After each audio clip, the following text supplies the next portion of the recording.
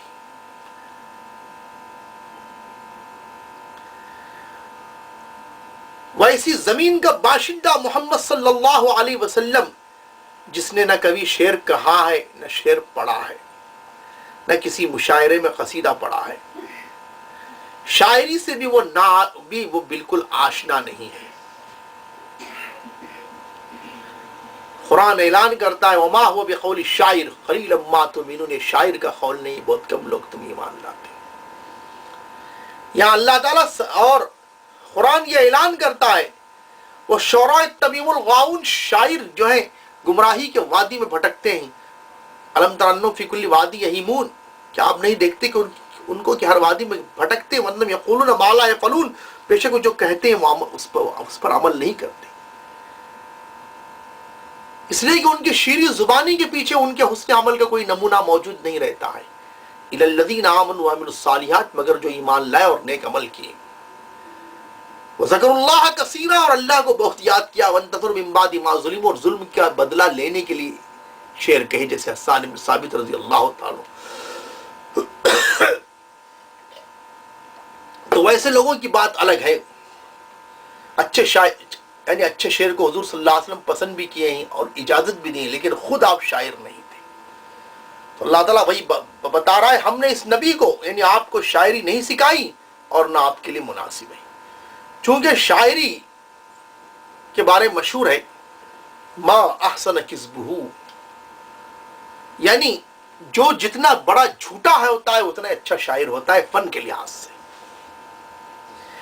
اسی لیے حسان ابن ثابت رضی اللہ تعالیٰ عنہ اور لبید ابن ربیعہ رضی اللہ تعالیٰ عنہ جب یہ اسلام لائے تو ان کے کلام میں وہ ان کے فصاحت میں وہ قدرت نہیں رہی جو زمانے جاہلیت میں لوگ شعر کہا کرتے تھے، جیسے لبید ابن ربیعہ وغیرہ.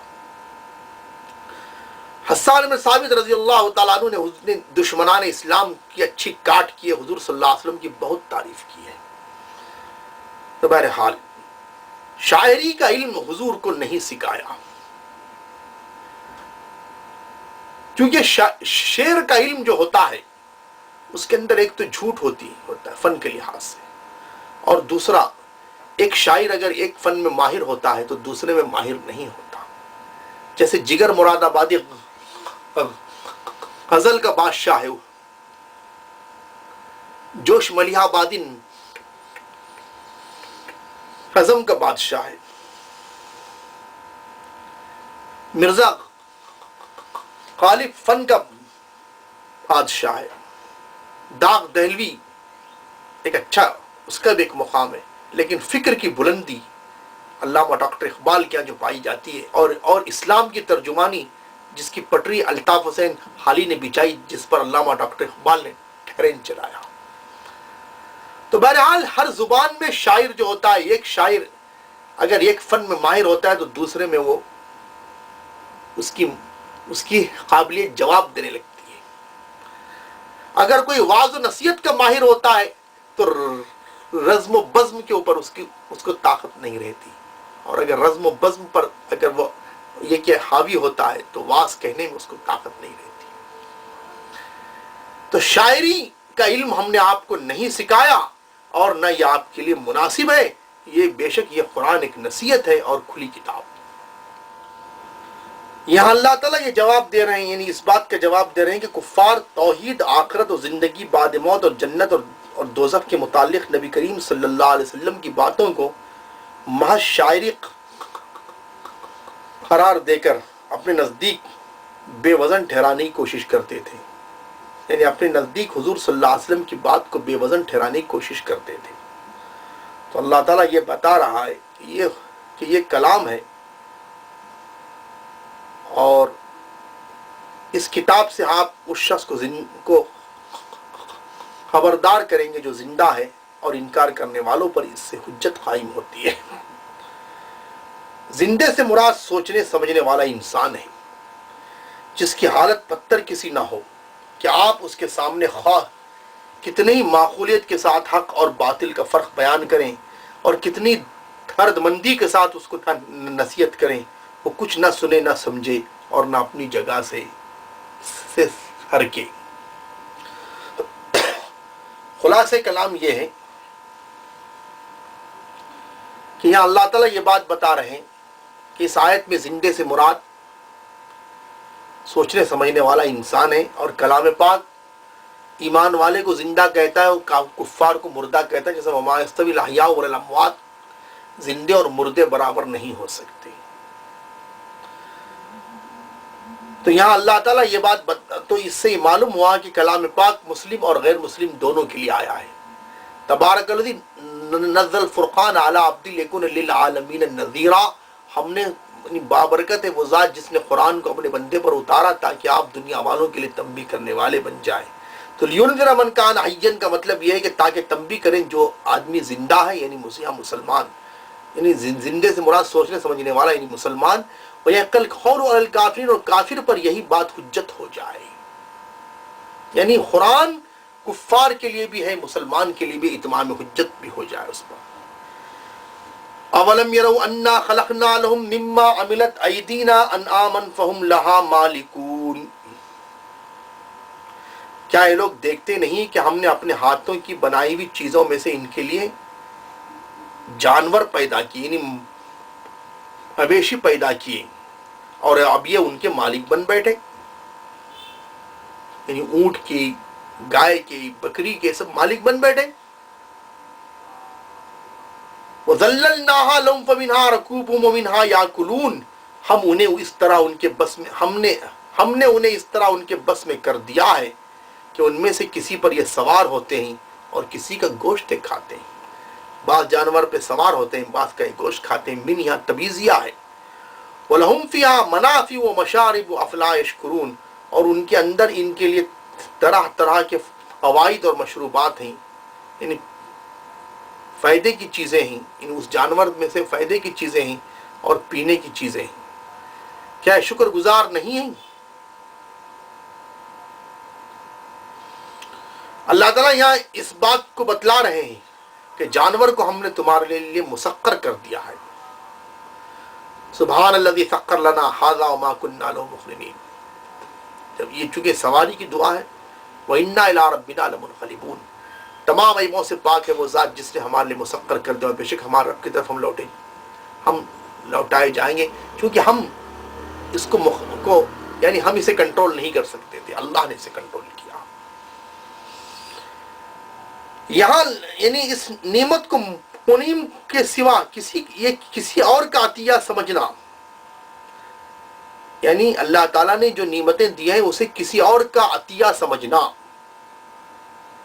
اس پر کسی اور کا احسان مند ہونا، اور احسان کرنے والے کے سوا کسی اور سے نعمت پانے کی امید رکھنا یا نعمت طلب کرنا، یہ سب کفران نعمت ہے۔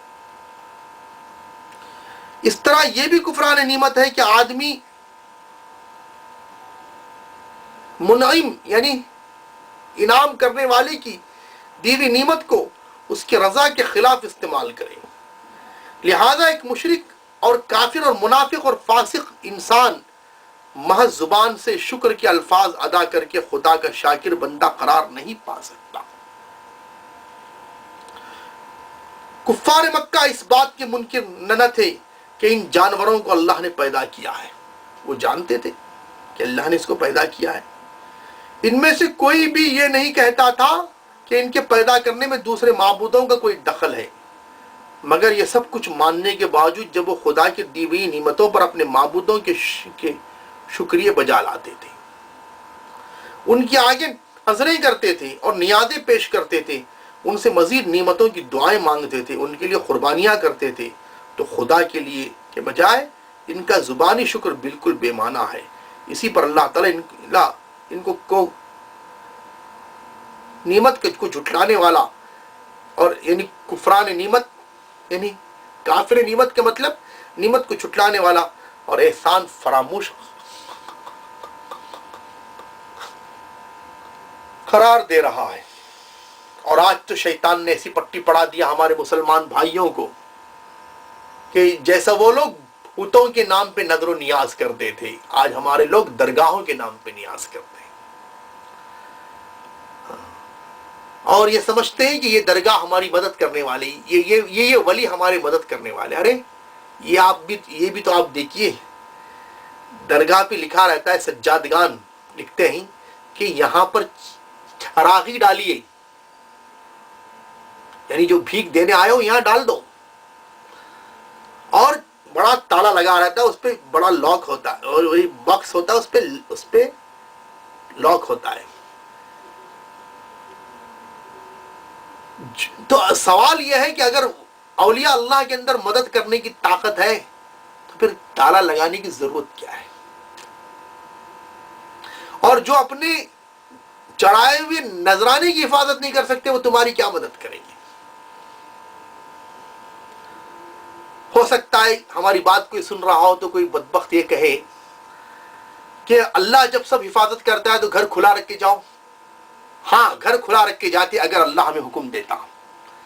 اللہ نے ہمیں اس کا حکم نہیں دیا ہے، اللہ نے ہم کو یہ حکم دیا ہے چونکہ اللہ کے رسول صلی اللہ علیہ وسلم کے پاس مشہور واقعہ ہے کہ ایک شخص آیا، اونٹ پر سوار ہو کر آیا، آپ صلی اللہ علیہ وسلم نے پوچھا کیسے آئے؟ تو کہا توکل تو اللہ، یعنی مطلب کہ کیسے آئے؟ پوچھا اونٹ پر سوار ہو کیا آیا؟ کہا اونٹ کہاں چھوڑا؟ کہا توکل تو اللہ، اللہ پہ چھوڑ کے بھروسے پہ چھوڑا۔ تو آپ نے فرمایا جاؤ اس کو رسی سے باندھو، پھر اللہ پہ بھروسہ کرو۔ تو جس نبی نے ہم کو یہ تعلیم دی ہے وہ نبی ہم کو یہ تعلیم دیتا ہے کہ اللہ کی حفاظت پر چھوڑو، لیکن یہ کہ تالا لگاؤ، حفاظتی بندوبست کر کے اللہ پہ چھوڑو۔ اس نبی نے ہمیں تعلیم دی ہے۔ اگر وہ نبی ہم کو یہ تعلیم دیتا کہ غیر اللہ سے مدد مانگو تو ہم مدد مانگتے تھے، وہ نبی اگر ہم کو یہ تعلیم دیتا کہ درگاہوں سے مدد مانگو تو ہم مانگتے تھے، وہ نبی نے ہم کو کبھی یہ تعلیم نہیں دیا۔ اس نبی نے تو یہ بھی کہا کہ میرے خبر کو عیدگاہ مت بناؤ، لا تتخذوا قبری عیدا۔ حالی نے کہا کہ بنانا نہ تربت کو میری صنم تم، نہ کرنا میری قبر پر سر کو غم تم، نہیں بندہ ہونے میں کچھ مجھ سے کم تم، کہ بیچارگی میں برابر ہیں ہم تم۔ اور قرآن کھل کر یہ اعلان کرتا ہے وَمَنْ أَضَلُّ مِمَّنْ يَدْعُو مِن دُونِ اللَّهِ مَن لَّا يَسْتَجِيبُ لَهُ إِلَىٰ يَوْمِ الْقِيَامَةِ وَهُمْ عَن دُعَائِهِمْ غَافِلُونَ۔ اس سے بڑھ کر کون گمراہ ہے جو اللہ کے علاوہ کسی اور کو پکارتا ہے، جو قیامت تک جواب نہیں دے سکتے اور وہ ان کی پکارنے سے غافل ہیں۔ قرآن یہ نہیں کہا کہ بتوں کو مت پکارو، بلکہ کہا کہ غیر اللہ کو مت پکارو، اللہ کے علاوہ مت پکارو۔ یعنی اللہ کے علاوہ کسی کو پکارنا، اس میں ولی کو پکارنا، نبی کو پکارنا، رسول کو پکارنا، سب شرک ہے اللہ کے سوا۔ بہرحال آج یہ شرک عشق اولیاء اور عشق رسول کے نام پر جی رہا ہے۔ اسی کو الطاف حسین حالی نے کہا کہ توحید کا جو دین تھا وہ توحید یہاں ہندوستان میں آ کر بدل گئی، جیسا کہ مسدس حالی کے اندر کہ وہ مشہور اشعار ہیں، اس میں انہوں نے کہا کہ ہندوستان میں آ کر کے دین بدل گیا ہے۔ یعنی خالص اسلام جو اللہ کے رسول صلی اللہ علیہ وسلم نے پیش کیا اس کو اور ہمارے بھارتی ایڈیشن اس کے اندر بہت مل گئے۔ اسی لیے اللہ تعالیٰ فرما رہے ہیں افلا یشکرون، کیا وہ شکر نہیں کرتے؟ الطاف حسین حالی کی مسدس حالی بہت مشہور کتاب ہے، اس میں حالی نے قوم کو اٹھایا ہے،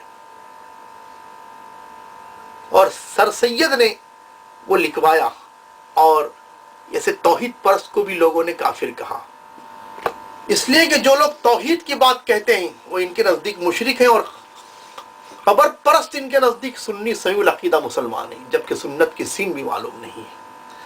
اہل سنت والجماعت وہ ہیں جو نبی کے طریقے پر چلے، سنت والجماعت، سنت سے مراد نبی کا طریقہ، جماعت سے مراد صحابہ کی جماعت۔ تو بہرحال الطاف حسین حالی نے جو مسدس حالی لکھی ہے، زبردست کتاب ہے قوم کو اٹھانے کے لیے۔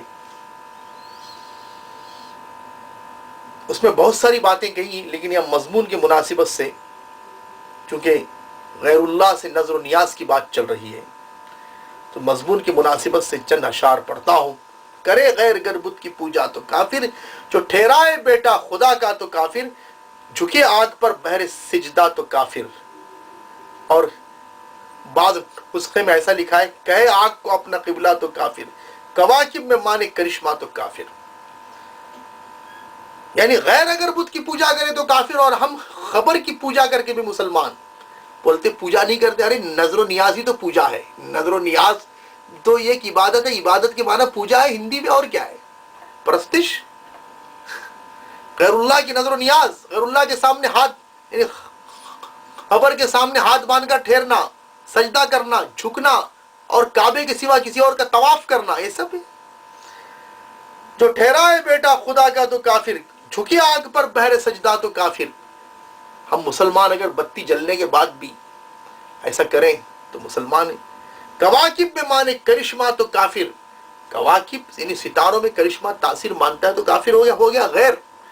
غیر اگر جو ہے آگ کے سامنے جھک رہا ہے تو کافر۔ ہم بتی کے سامنے، اور ہم جو ہے محبوب سبحانی کے چراغ جلا کے بھی مسلمان، چراغ جلا کے ہم روشنی حاصل کرنے والے، توحید پرست، نعوذ باللہ من ذالک، لعنت ہے ایسی توحید پر، یہ مشرک ہے خود۔ وہی تو کہا کرے یعنی جھکے آگ پر بہر سجدہ تو کافر، یا بعض نسخے میں کہے آگ کو اپنا قبلہ تو کافر، کواکب میں مانے کرشمہ تو کافر۔ اصل میں الطاف حسن حالی نے جھکی آگ پر بہر سجدہ تو کافر۔ ہو سکتا ہے اس دور میں کوئی جو ہے اسے چینج کرنے والا ایسا بھی چینج کر سکتا ہے کہ بھئی یہ ہمارے خلاف پڑھ رہا ہے، مگر مومنوں پر کشادہ ہیں راہیں، یعنی ٹانٹنگ ہے، پرستش کریں شوق سے جس کے جی چاہیں، نبی کو جو چاہیں خدا کر دکھائیں، اماموں کا رتبہ نبی سے بڑھائیں، مزاروں پہ دن رات نظریں چڑھائیں، شہیدوں سے جا جا کے مانگیں دعائیں۔ مزاروں پہ جا کے نظریں چڑھائیں، بعض اس میں ایسا بھی لکھا ہے نہ توحید میں کچھ خلل اس سے آئے، نہ اسلام بگڑے نہ ایمان جائے۔ ارے ایسی توحید کا نام، ایسا اگر اسلام ہوتا تو ابو جہل بھی قبول کر لیا ہوتا۔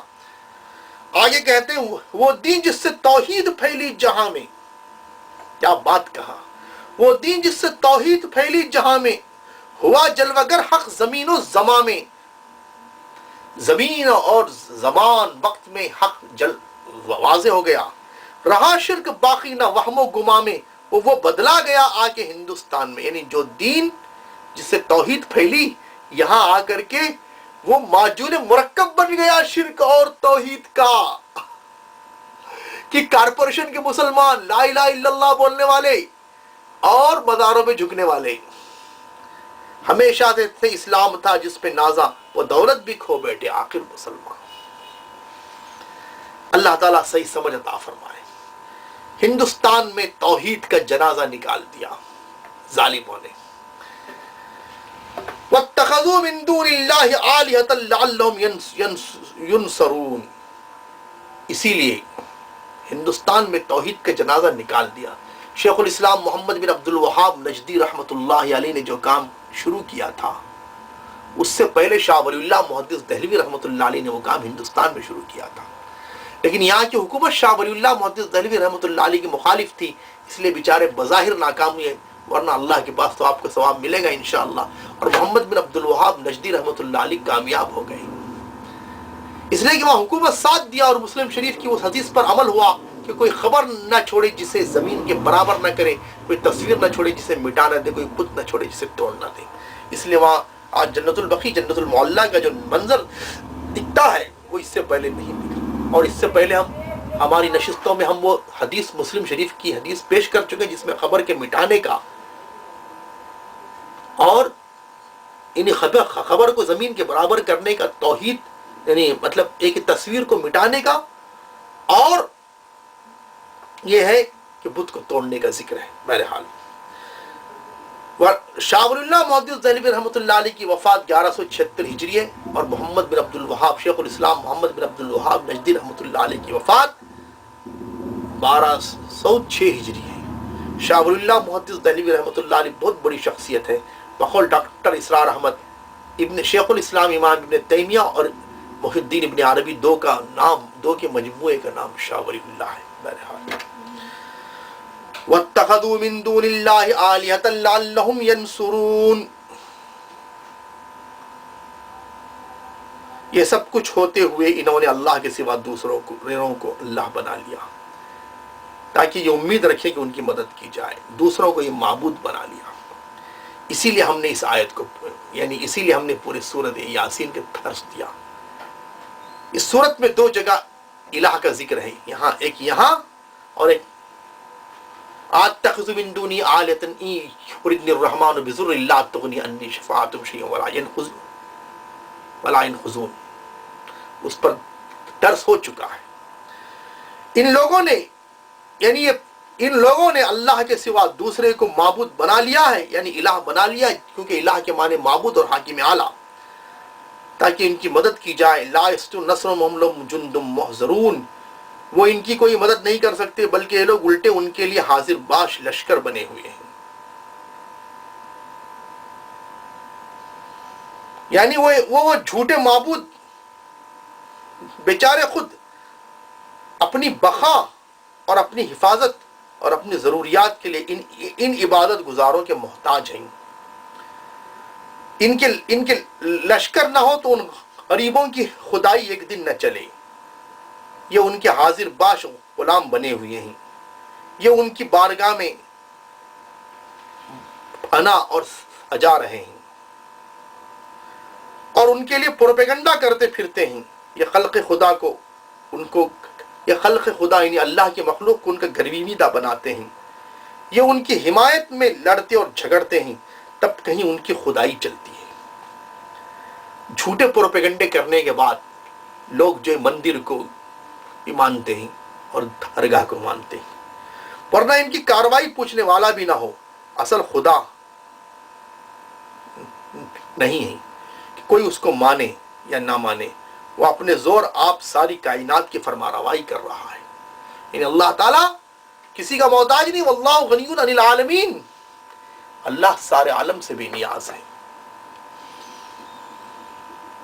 اب آگے اللہ تعالیٰ حضور صلی اللہ علیہ وسلم کو تسلی دے رہا ہے، فلا يحزنک قولهم انا نعلم ما يسرون وما يعلنون.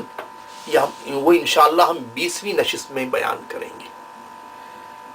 یہ ہمارے 19ویں نشست تھی اور سورہ یاسین کی آیت نمبر 75 تک ہمارا درس ہوا ہے. یہ درس قرآن کا مقصد یہ ہے کہ ہم چل پھر کر غیر مسلم کو ایمان کی دعوت دیں، یعنی عمومی گشت کریں، غیر مسلم کو ایمان کی دعوت دیں، مسلمان کو اعمال کی دعوت دیں. دعوت چاہے زبانی دیں یا لٹریچر کے ذریعے دیں، پمفلیٹ کے ذریعے دیں، سمجھا کر دیں.